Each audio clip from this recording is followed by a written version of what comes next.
Всем привет! Мы продолжаем набираться опыта в командных боях, и сегодня поговорим об игре с нижней базы на карте Рудники. А поможет мне в этом, как обычно, игрок команды Na'Vi Слайд.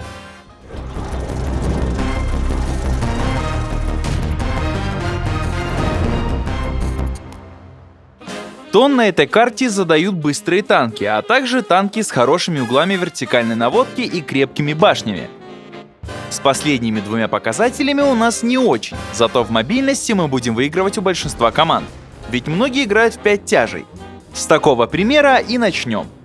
Допустим, у соперника 2 брелка и 5 тяжелых танков. В этом случае отправляем 90-ка на гору и страхуем его тройками.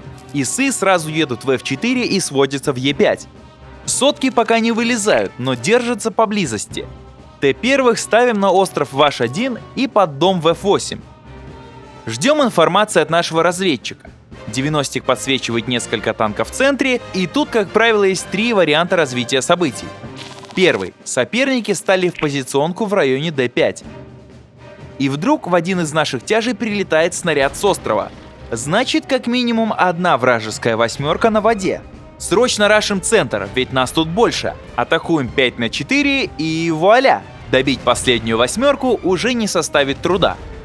Важная деталь. Обратите внимание на места прострелов с острова и постарайтесь в них не задерживаться. Второй вариант. Соперники рашат через центр. В такой ситуации отгоняем 90-ка в безопасное место, но оставляем на горе. Светляк не выключается из игры и отвлекает на себя внимание. Если вражеские танки едут на гору, то наши тяжи отстреливаются им в борта и идут в контратаку. Тройки танкуют, сотки разряжаются, 90-к стреляет с другой стороны, провоцируя врагов развернуть орудие на себя. Хороший фокус и победа за нами. Если противники вместо горы рашат по центру и вниз, то задача 90-ка как можно быстрее зайти к ним с тыла и влить побольше урона. Тут самое время вспомнить мастер-класс от левши. Целимся в баки и стараемся поджечь. Очень важно, чтобы сотки не оказались впереди троек и не лопнули в самом начале атаки противника. Помните, каждый француз должен разрядить по соперникам как минимум 1 барабан. Если ваша команда сделает все по науке, то шансов у врагов практически не будет. Вариант 3. Соперник зажался у своей базы. В такой ситуации придется попотеть. Многое будет зависеть от нашего светляка. Его задача аккуратно светить, а при возможности и стрелять. Обратите внимание, как делать это правильно. 90-к едет по такой траектории, чтобы постоянно находиться за камнем от возможного врага в А4. Отсюда простреливается С4 и часть квадрата D5. Кстати, даже если в кустах на С4 никто не светится, туда можно сделать пару выстрелов вслепую. Уезжать из этой позиции нужно по той же траектории. Пока 90-к работает на горе, тройки танкуют башнями в центре. Задача команды на этом этапе — действовать максимально аккуратно и постараться получить преимущество по очкам прочности. Не забывайте использовать Т-1. Заметили, что соперник окопался, поджимайте его с флангов. Осторожно пускаем светляка на остров и прикрываем его соткой из центра. Второй Т-1 едет в деревню под прикрытием 90-ка. Цель единичек — подъехать поближе к противникам и встать на пассивный свет. Но сначала нужно избавиться от брелков вражеской команды. Благодаря этому появится поле для маневров и можно будет взять соперника в тиски, ведь он остался без лампочек на флангах.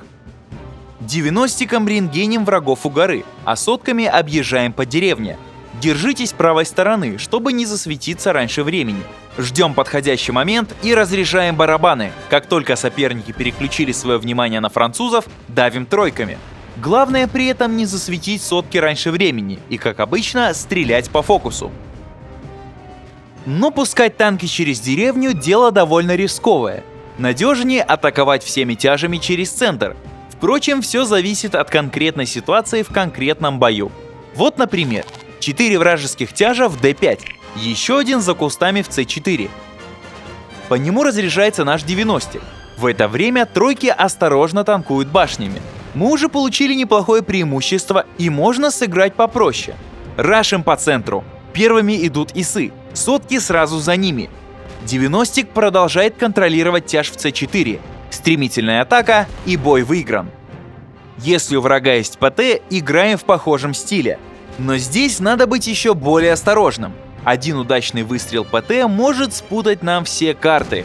Светим 90-ком, танкуем тройками, бережем сотки. Периодически стреляем в кусты на А4. Скорее всего, ПТ за этим камнем. Поэтому стреляем по обе стороны от него.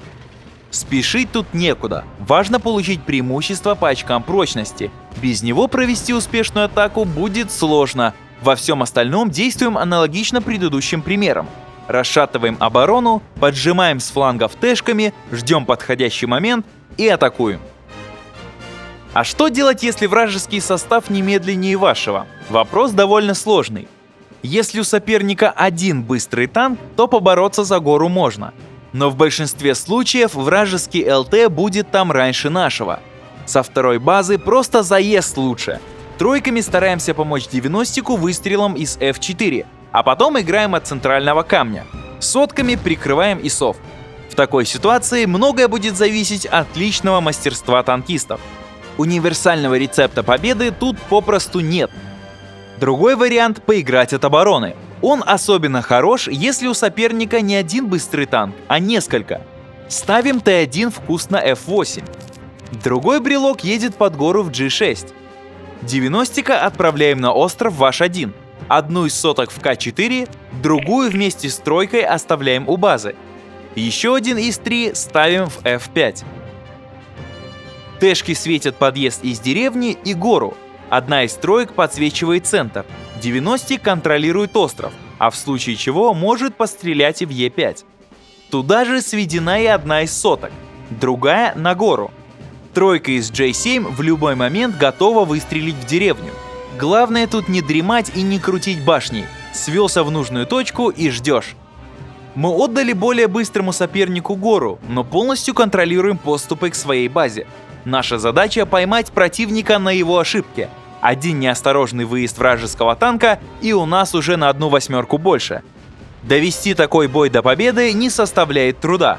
Переходим в наступление, забираем гору и используем преимущество в один барабан. Иногда, чтобы выиграть, приходится поиграть и вторым номером. Не всем хватает терпения, но это тоже нужно уметь. А на сегодня это все. В следующий раз разберем игру со второй базы. Подписывайтесь на наш канал и на паблик слайда ВКонтакте. Всем пока!